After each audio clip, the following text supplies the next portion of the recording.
केवड़िया खोल दो। घर आवे का टाइम हो गल। अरे आवे के टाइम ना तक आई जाएगा टाइम हो।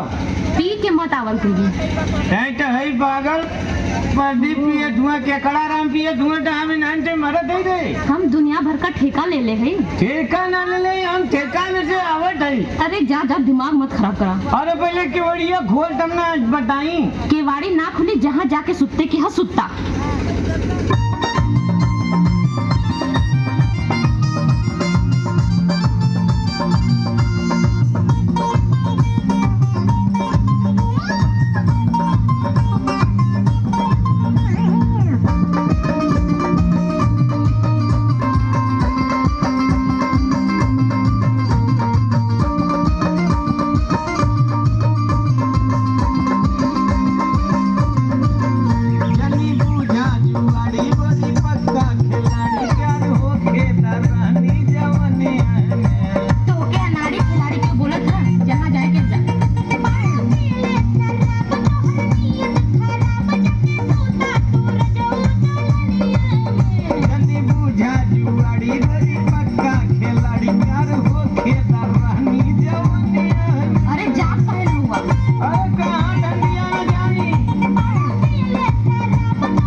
नहीं हम तो बाहिर है। बाहिर हुआ तो अब वो सुन ला का बाजारे जात हुआ जाबे करे पान सुरती खाए तो तनी हाउ लेते या ना का कायदे से ना बोले आवत।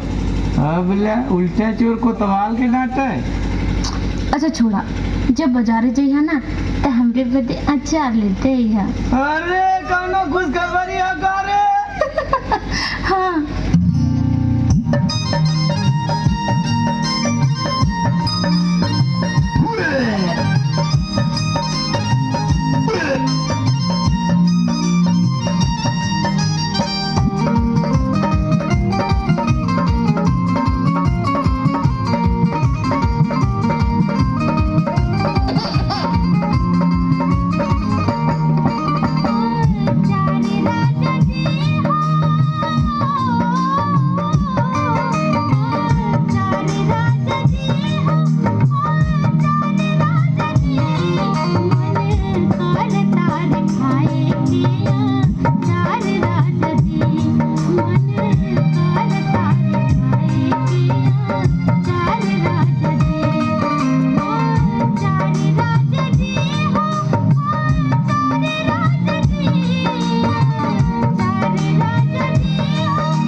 सकती माई।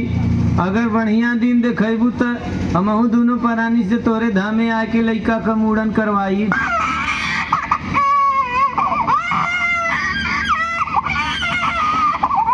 अरे इ त चुप होए का नामे ना लेत है। ए तनी सुनत हुआ, तनी लेता ना, जरा चुप करावा। एकदम नकवा घल्ले बा। अरे दे अविनाश का काल खिलावे कुछ देर। तू ना ले सकता। हमार खाली पैदा करल जिम्मेदारी है, खिलावल इनकर। हे भगवान, के समझाई इनके।